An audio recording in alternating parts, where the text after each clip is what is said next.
నీళ్ళు ఇంటి ముందు నిలబడతాయి, మురుగోసం వస్తుంది, దోమలు పెరుగుతాయి. అందుకోసం ఏంటంటే పని కట్టుకొని ఊరు శుభ్రం అనేది అధికారులు పెట్టి చేపించమని చెప్పేసి ముఖ్యమంత్రి చంద్రబాబు నాయుడు గారు, ఉప ముఖ్యమంత్రి పంచాయతీరాజ్ శాఖ మంత్రి పవన్ కళ్యాణ్ గారు, మున్సిపాలిటీల మంత్రి నారాయణ గారు వీళ్ళు బాధ్యత తీసుకొని ఈ కార్యక్రమం ద్వారా చేస్తా ఉన్నారు. ఇంతకుముందు మనం మొత్తం నైదెబ్బలు వేసేవాళ్ళం, ఎరువేమో పొలాల్లో చదువుకునేమో, పొలం లేని వాళ్ళేమో ఎరువు అమ్మేసేవాళ్ళు ట్రాక్టర్లు ఎంతని. అంటే పాత ఎరువులు కొనేవాళ్ళు, పాత ప్లాస్టిక్ మనకు చాలా మంది వస్తారు, రోడ్డు మీద వేస్తూ ఉంటారు.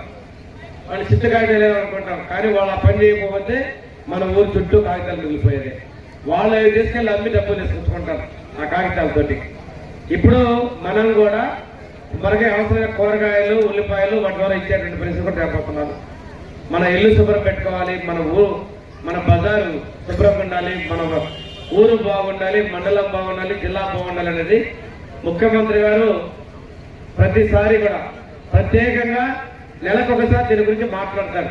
దయచేసి నేను ఒక్కదాన్నే చేస్తే ఏమవుతుంది అని మాత్రం నేను అనుకోకుండా ఇది మనం చేపట్టాలి.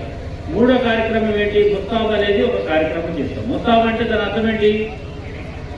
ముస్తాబ్ అంటే మనందరికీ తెలుసు, రెడీ అంటే ముస్తాబ్ అయ్యాడు, బయటకు వెళ్ళడానికి ముస్తాబ్ అయ్యారు అని అంటే కానీ బాగా తయారయ్యారు, బాగా రెడీగా ఉన్నామని చెప్పి మన పిల్లల్ని స్కూల్కి పంపిస్తున్నప్పుడు వాళ్ళు గోల్డ్ కట్ చేసుకుంటున్నారో లేదో మనం చూడము.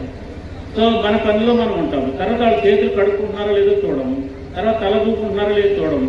అక్కడెక్కడో అమ్మ నాకు ఏమంటారు దాంట్లో యూనిఫామ్ ఇవ్వంటే అంతా చూడాలంటాం. కుటుంబం ఇద్దరూ కలిసి చేయవలసినటువంటి కార్యక్రమం ముస్తాబు. కాబట్టి ఈ మూడు చాలా ఇంపార్టెంట్ కార్యక్రమాలు.